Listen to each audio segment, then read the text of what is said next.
A história da Remax. 1973.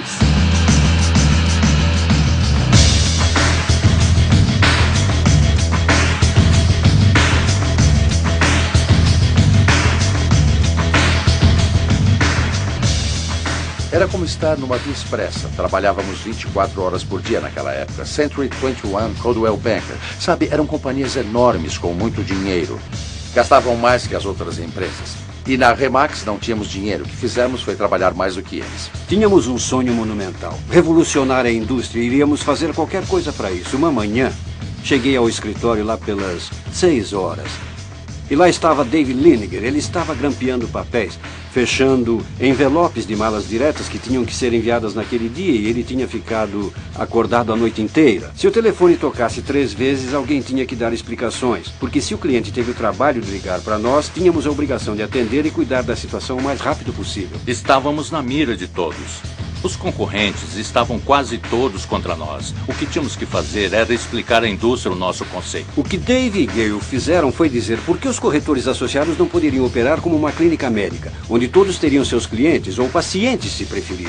E mantinham seus clientes da melhor maneira que podiam, depois cuidavam dos custos da operação, mas eram tão bons que podiam agir sozinhos se quisessem. Uma de nossas qualidades é que somos capazes de responder a boas ideias vindas de experiências, ao invés de só dizer, é assim que sempre foi feito. Bill Eccles, ele e o sócio queriam um balão no Festival de Balões de Albuquerque. Tivemos umas sugestões de pessoas de fora que diziam, vocês precisam usar isso, precisam colocar nos seus anúncios, usarem papel timbrado, colocar nos seus cartões de visita. E foi daí que veio. E claro que no começo as pessoas diziam, o que o balão tem a ver com o mercado imobiliário? Bom, está sobre as multidões, é como as pessoas trabalham nessa organização. Seja o pessoal da matriz, seja os intermediários ou corretores, todos formam um time de primeira. 1980.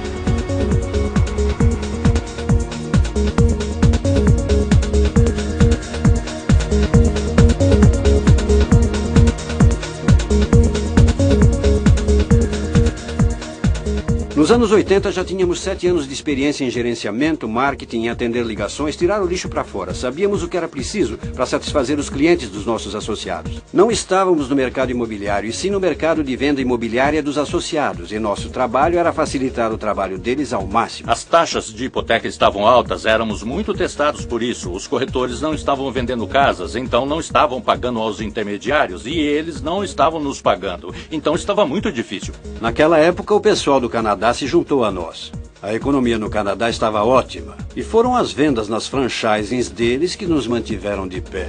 O que fez com que continuássemos foi o que sempre fizemos para continuar, manter o foco. Esse é o instinto de sobrevivência da Remax.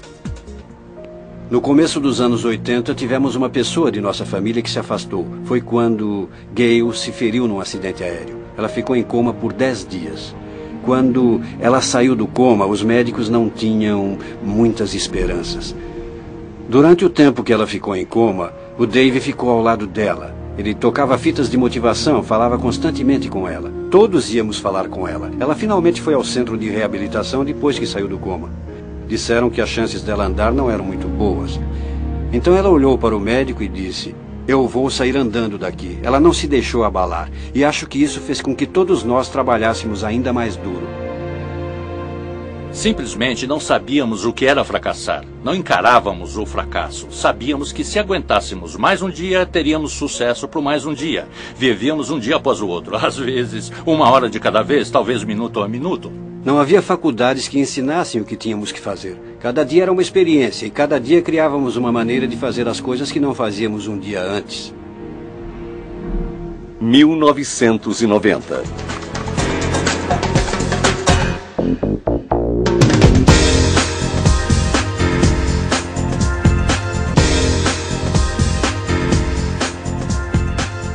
Quando chegamos aos anos 80, tínhamos um grupo comprometido de donos de intermediárias e diretores regionais e donos regionais que estavam dispostos a levar tudo a um passo adiante. Estávamos muito bem, tudo dava certo. Nosso crescimento anual ultrapassou a marca de 4.000 corretores Então percebemos que tínhamos que nos posicionar para ficar prontos, porque sabíamos que iríamos chegar a 50, 80 ou até talvez 100 mil corretores. Tivemos uma vantagem enorme, porque não recusamos um centavo. Não temos burocracia, porque se precisamos fazer alguma coisa ou se uma ideia aparecer, não vai levar meses para realizar o processo. Foi em 1997 o ano em que realizamos 1 milhão de transações.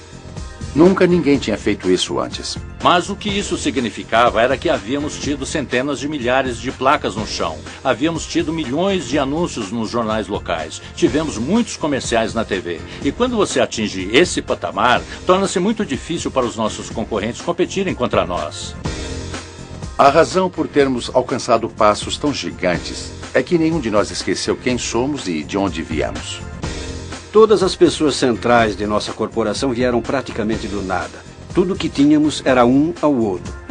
Ninguém veio com dinheiro, todos construíram o que têm. Não aprendemos nada em faculdades, nós aprendemos tudo nas ruas. Então desenvolvemos nossa própria família. Uma família bem grande agora. Ano 2000.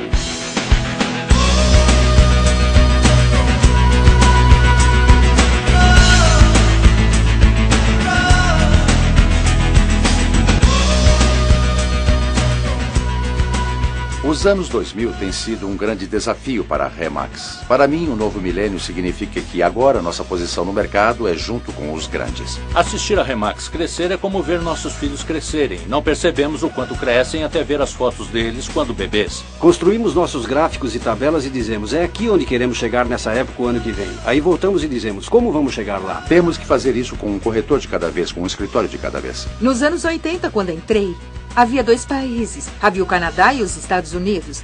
E nos anos 90, continuamos fazendo anúncios na Europa, no México, no Caribe e outros, até chegarmos onde estamos agora.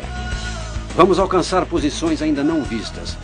Não conseguimos ver o que há no próximo degrau e foi assim que sempre fizemos. Nós sempre olhamos para o próximo degrau e pensamos o que fazer para chegar lá. E quando chegamos lá, prosseguimos para campos mais verdes. Acho que somos, assim, bem-sucedidos porque nosso dinheiro vem do suor. É a honestidade, é o trabalho duro, é saber que fazemos a coisa certa, que Jesse acreditava.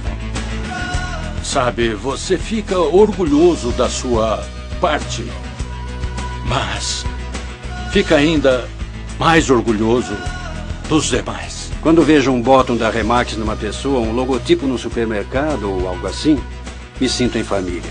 São as pessoas, são os valores, é a integridade, é onde estivemos, é como começamos, é para onde vamos.